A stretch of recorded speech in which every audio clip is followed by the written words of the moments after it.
treballar perquè el futur del territori, per tant el futur que ens permet que continuem vivint també els que viviu a les ciutats, doncs sigui possible. No? En aquest sentit, amb aquesta idea de que les coses han de ser sanes, si parlem de menjar, ens han d'anar bé, però també han de ser sostenibles, doncs nosaltres tenim gent com aquests dos nois que tinc una a cada banda, que a més són experts en sostenibilitat, no? I amb els quals, com que són provocava la fauna salvatge a nivell d'agricultura i ramaderia. També a espais naturals, també a nivell de vialitat, accidentalitat, i per tant era un dels altres temes que dir, bueno, com ho afrontem i com ho treballem. A partir d'aquí el que vam fer va ser una cosa que de fet a vegades costa dins de les administracions, que era un treball interdepartamental, on lideràvem el Departament d'Agricultura, però també hi havia el Departament de Territori, el Departament de Salut, Interior i Vicepresidència, on vam fer un pla operatiu i vaig demanar que no féssim un pla, un gran estudi que ens portés 10 anys a estudiar ben bé no sé què per després haver de replantejar quines eren les conclusions, sinó que en 2 anys ens intentéssim proposar els objectius pràctics per assumir el problema. A vegades diuen que quan un problema és molt gros, com un elefant, l'has de desquarteritzar a trossos i intentar abordar el problema a trossets per aportar-hi solució a cadascun. L'altre és la qualitat. Una cosa que creiem que és interessant de saber, això és una miqueta com conèixer tot. Quan compres el peix de llotja t'agrada saber, ostres, com ha estat pescat, etc. També quin procés segueix el senglar, des que està batut fins que hi ha l'especejament. No és una part que ens toca els cuiners ni molt menys, però saber que hi ha el dessagnat, l'aviscerat, etc. Passo molt ràpid en tot això. Si voleu preguntes més tècniques, jo no us respondré, sinó que després a la taula rodona hi ha experts que us poden contestar molt millor amb tot això.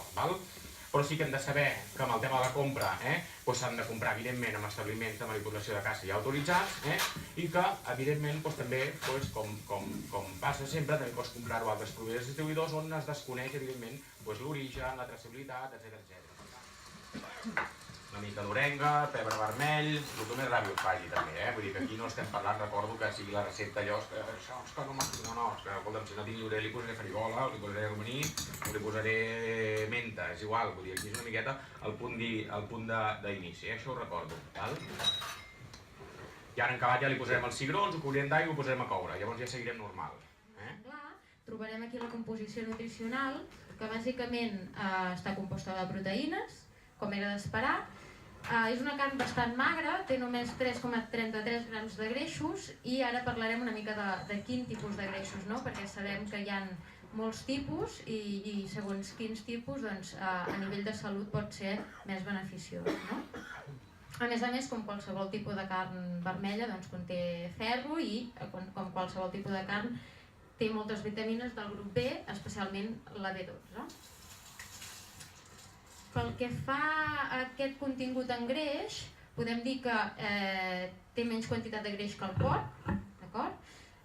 El contingut en colesterol seria més o menys igual, però el que interessa del senglar, segons la revista Meat Science, és que la majoria dels greixos que conté, d'aquests pocs greixos, són de font monoinsaturada, bàsicament àcid gras oleic, d'acord? L'olei, no sé si ho sabeu, però és el que prové de l'oli d'oliva, és el mateix que de l'oli d'oliva, no? Per tant, podríem dir, l'altre dia amb el Toni parlàvem, no? És com una olivera amb potes. Tot això està molt bé, no? Saber-ho, que té uns greixos de bona qualitat i que en té pocs, per tant és magre, però també hem de tenir en compte que a l'hora de cuinar-ho, normalment, al ser una carn de caça, diguem, hi afegim bastant greix. Llavors al final hem de pensar que està molt bé a nivell qualitatiu la carn de senglar, però també hem de pensar en la manera com es cuida. 24 hores allò, posant el vi, el no sé què, el treure, no sé quantos, que no és que estigui en contra, ni molt menys, però bueno, hi ha més vida a part del civet. Això és una miqueta la idea del treball aquest.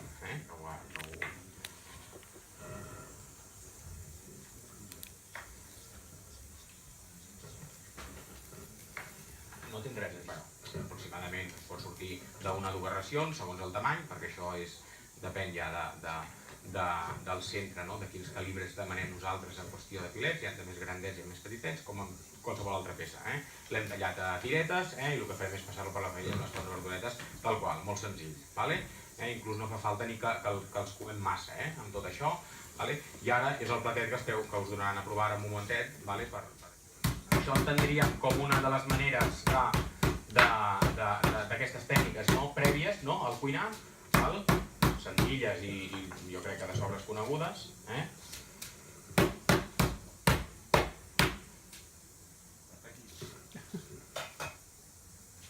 Amb qui has pensat?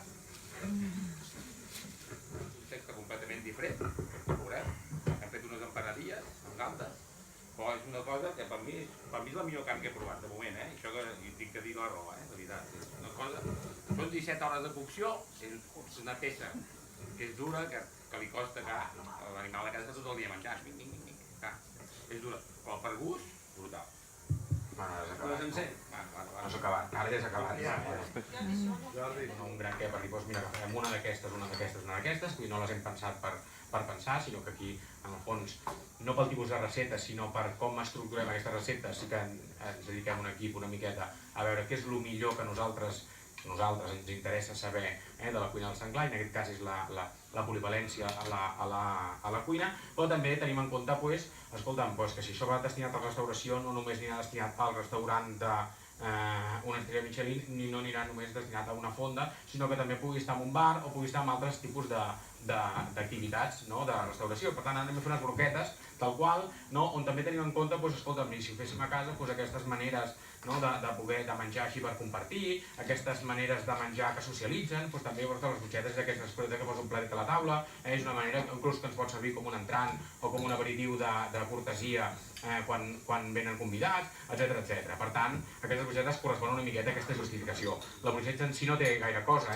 fem una miqueta d'orenga i una miqueta de un marinat express, més que res només per donar gust, vull dir, no el tindrem temps per tal que ens agafi molt sabor, per tant això el que farà és amanir aquest senglar tallat a daus i com ja ve bastant polidet amb aquest petit adob, i li insertarà ja una miqueta de carbassó, una miqueta de tomàquet per fer-les a la planxa. Senzillament això, això és l'últim exemple que us volíem mostrar, que justifica una miqueta tot aquest receptari. Primer de tot, felicitar-vos i felicitar-nos els que ho rebem d'aquesta gran iniciativa, que és evidentment que crea un punt d'inflexió amb la part final del que és l'activitat de la caça, perquè moltes vegades es defineix la caça com el fet de buscar un animal, perseguir-lo i capturar-lo. I un cop ja l'hem capturat, ja sigui directament o a través d'un rastreig, quan una peça de caça ha estat ferida que no l'hem de deixar, llavors acaba la caça. I la caça realment ha d'acabar a la taula. I l'amic Lavin, que heu mencionat i que us ha ajudat aquí en diferents cursos o jornades de formació que fem la federació, és un dels nostres col·laboradors, i les seves ponències les acaba sempre amb una diapositiva que no recordo de quin autor la va treure, tampoc és pròpia seva, per això li puc copiar, però diu que la manera de dignificar la caça és consumir-la, tal com van fer els nostres avantpassats. Per caçar, els que havíeu estat més anys ja ho sabeu, i ara ens discutim en els consells de caça perquè no ens donin més dies per caçar el senglar. Ja en tenim prou d'anar a caçar senglars. Amb la pregunta que em fas, com ho veiem? Tot i que fem esforços, evidentment, en promocionar gent jove, en introduir-los en el sector cinegètic, hem de tenir en compte que no només la caça socialment està, ho sabem tots, a través dels mitjans de les xarxes socials, està mal vista, sinó que també hi ha un fet que hem de destacar, que són els canvis socials que s'han produït amb la lleure de la joventut. Abans un nano de casa aprenia del pare, veia que el pare anava a caçar i la seva màxima il·lusió era que un dia el pare se l'emportés. Ara aquest fet se segueix produint. A les colles, els fills, els petits, els de 7, 8, 10, 12 anys, venen amb el pare a caçar. I tots diem, mira, tenim aquí el relleu generacional. Aquest nano té una afició, aquest sí que serà un caçador. Però després, quan passen aquests 12 anys i entren els 14, 15, 16, el nano comença a sortir, comencen a veure les noies i la caça en aquest aspecte se'ns fa incompatible, perquè si el despertador sona a les 5 o les 6 del matí per anar a caçar i i el fill, amb l'únic que coincideix amb el pare, en tot cas és que mentre el pare fa el cafè, el fill se'n va a dormir. I aquí tenim un...